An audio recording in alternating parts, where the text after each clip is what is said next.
नमस्ते विद्यार्थी मित्रों, मैं सिंधु कांबळे आज आपके लिए व्याकरण का एक नया पाठ लेके आई हूँ जिसका नाम है काल के भेद। काल मतलब क्या? तो काल मतलब समय। आपको पता है कि घड़ी की जो टिक टिक है सुबह से लेकर शाम तक, शाम से लेकर रात तक और रात से लेकर फिर सुबह तक जो भी हम समय बिताते हैं उसका समान अर्थ का शब्द है काल। तो इस काल के कुछ भेद है। पहला है भूतकाल, दूसरा है वर्तमान काल और तीसरा है भविष्य काल। अभी भूतकाल की हम परिभाषा देखेंगे। कार्य के जिस रूप से ये पता चलता है कि कार्य को समाप्त हुए बहुत समय बीत चुका है उसे भूतकाल कहते हैं।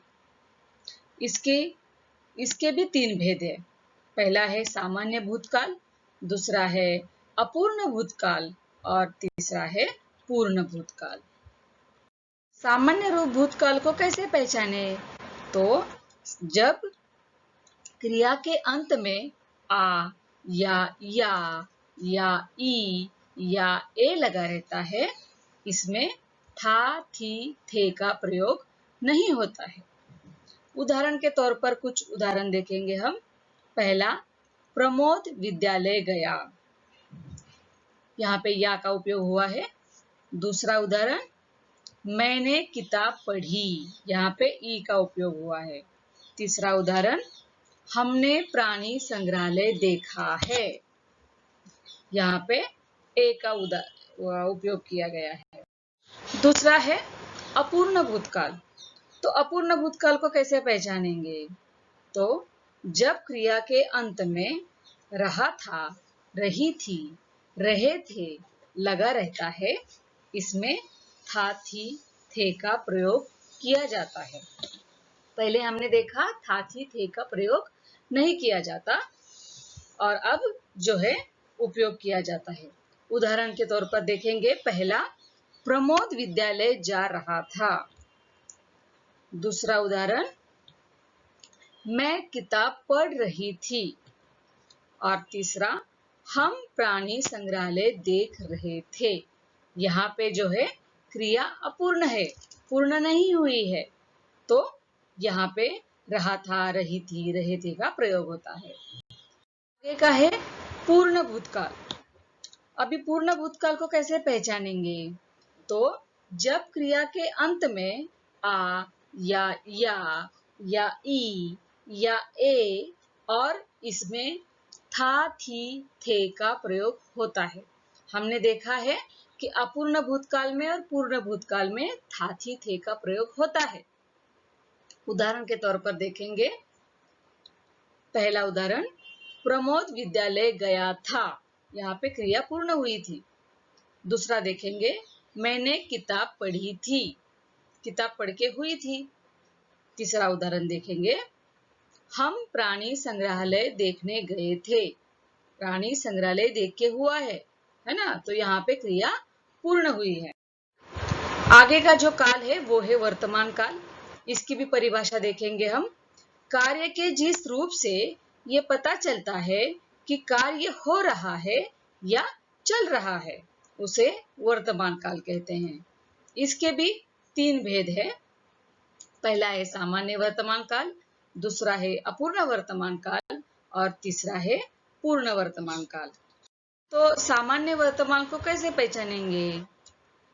तो जब क्रिया के अंत में ता है, ती है या ते है का उपयोग होता है या ता हूं, ती हूं, ते हो इसका प्रयोग होता है, तो सामान्य वर्तमान काल है ये पहचाने का। उदाहरण के तौर पर देखेंगे। प्रमोद विद्यालय जाता है। दूसरा उदाहरण, मैं किताब पढ़ती हूँ। और तीसरा उदाहरण, हम प्राणी संग्रहालय देखते हैं। तो यहाँ पे जो है ताहे, तीहे, तेहे का उपयोग किया है। आगे जो है वो है अपूर्ण वर्तमान काल। अभी अपूर्ण वर्तमान काल को कैसे पहचानेंगे?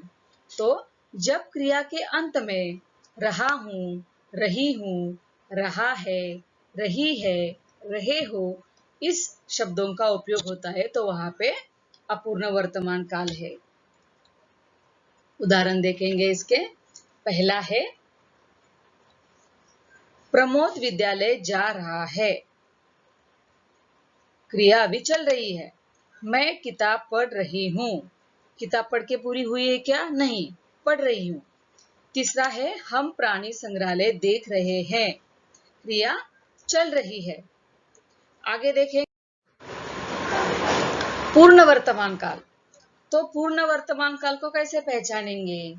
तो जब क्रिया के अंत में आ या ई या ए लगा रहता है, इसमें है और हूं का प्रयोग होता है। उदाहरण देखेंगे हम यहाँ पे। प्रमोद विद्यालय गया है, गया है इसका उपयोग हुआ है। मैंने किताब पढ़ी है, पढ़ी है यहाँ पे ए का उपयोग हुआ है। और तीसरा हमने प्राणी संग्रहालय देखा है, तो यहाँ पे है और हूं का उपयोग किया जाता है। आगे का काल है भविष्य काल। कार्य, इसकी भी परिभाषा देखेंगे। कार्य के जिस रूप से ये पता चलता है कि कार्य को कुछ समय बाद होने वाला है, कार्य जो है कुछ समय बाद होने वाला है, उसे भविष्य काल कहते हैं। तो इसके भी भेद है, एक ही भेद है इसका, सामान्य भविष्य काल। तो इसको कैसे पहचानेंगे? तो जब क्रिया के अंत में गा, गी, गे लगा रहता है तब सामान्य भविष्य काल है, ये हमें पता चलता है। उदाहरण देखेंगे। पहला उदाहरण प्रमोद विद्यालय जाएगा, ये घटना जो है भविष्य काल में होने वाली है, इसलिए जाएगा। मैं किताब पढ़ूंगी, पढ़ूंगी यहाँ पे गी का उपयोग हुआ है। तीसरा हम प्राणी संग्रहालय देखेंगे, यहाँ पे गे का उपयोग हुआ है, इसलिए भविष्य काल में ये घटना जो है घटने वाली है। यहाँ पे जो है हमने काल का परिभाषा देखा और उसके उदाहरण देखे और उसके भेद भी हमने देखे और भेदों के भी हमने उदाहरण देखे। तो बच्चों यहाँ पे काल और काल के भेद, ये जो पाठ है हमारा यहाँ पे समाप्त हुआ। धन्यवाद।